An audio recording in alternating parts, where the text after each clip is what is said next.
Filmatif. Bonjour, Robert. Hello, Robert. Hey, how are you? So 2020 is almost over. I wonder what would be your favorite movie or TV show of the year? I really love Mandalorian. There was an episode that came out the other day that was really cool. I'm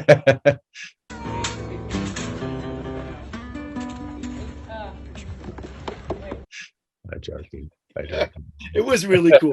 I really love Tenet. I thought that was amazing. I did get to go to the theater to see that because I had to go to the theater. I just missed it. And that movie delivered. So I was super excited about that.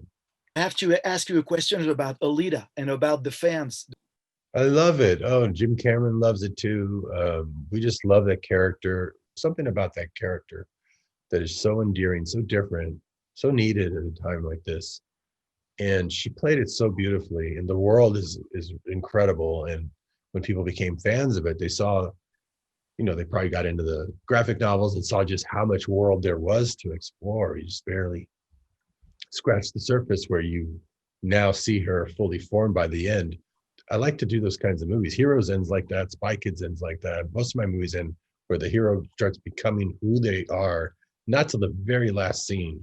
So that even if you didn't make a sequel, you start dreaming about this other movie. And that's what happens with Alita as well. I like those kind of movies because even if you didn't have a sequel, the audience imagines all these sequels because you set up the story as a genesis. They become who they are only at the end. And now you're ready to go into sequels or at least live on in the minds of fans. And it's amazing to see how much they've taken that movie in.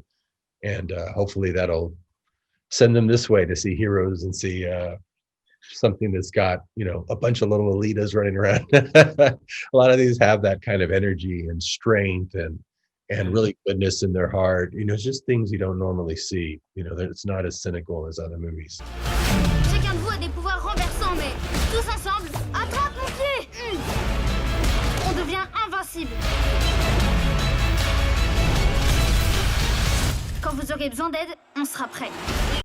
Among all your many projects, why did you choose this one? Why a spin-off to Shark Boy and Lava Girl? I was talking to Netflix about another project completely, and they asked if I would come up with a new family movie like Spy Kids, like Shark Boy, that was live action with kids, because those movies always did really well in their service, and they wanted more family. That got me really excited because I always loved making those kinds of movies, coming from a family of 10, having 5 kids of my own. So I started thinking about a genre that would work really well. And of course, superheroes has taken over. Everything's superhero, this and that. They've made every type of show and movie, but no one had done one with kids. So I thought, I'm gonna do one with superheroes. So I originally wrote the script and Shark Boy and Lava Girl weren't in there. And then later I thought, wait a minute, I made the originals kid superheroes already back in Shark Boy, back 15 years ago. It'd be great to put them in as parents. Then I could give them a daughter that has a combination of their powers. A little girl that could really kick butt. So Quand je vous ferai tomber par terre. Elle a la force de Shark Boy! I was so glad that worked out. Do you have like a favorite superhero? Catwoman. Catwoman, totally Catwoman. I love DC. My favorite superhero is Blue Beetle because he's the only Hispanic superhero that lives in Texas. He lives in El Paso, Texas, which is not that far from my hometown. I guess it's a lot of fun to write and create so many heroes with so many powers. It is incredibly fun because with kids, you can give them powers that you've just never seen before. You would never give a character, an adult character, the extreme powers that some of these kids have because it would make them too invincible. But because the kids don't know how to use them yet, that's the drama. Right? They have to learn how to focus. They have to learn how to work together. They have to learn all the things that children need to learn. So it is kind of like a coming of age story for them.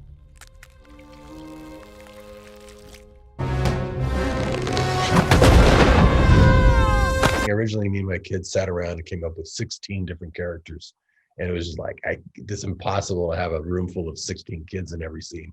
So I knocked it down as far as I could. And I could only get it down to 11. There was just I just loved so many of the different powers. There's 11 kids in every scene. It's like impossible. Ask any filmmaker. Nobody wants to shoot a scene with 11 people every time. It's very complicated, but it was a lot of fun, big challenge. We definitely drove him crazy. I do not know how he thought having 11 kids in all the scenes at the same time always would work out, but I remember bonding with Robert a lot. So the title of the movie comes from Heroes, the David Bowie song. What do you think Bowie would have thought of the movie? I don't know. I think he would have enjoyed that.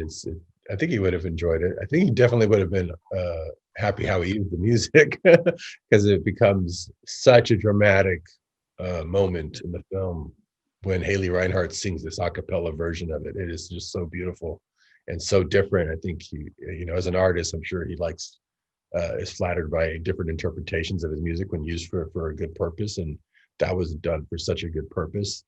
It's very in tune with what he was doing. I think he would have liked it. Film actif, film actif.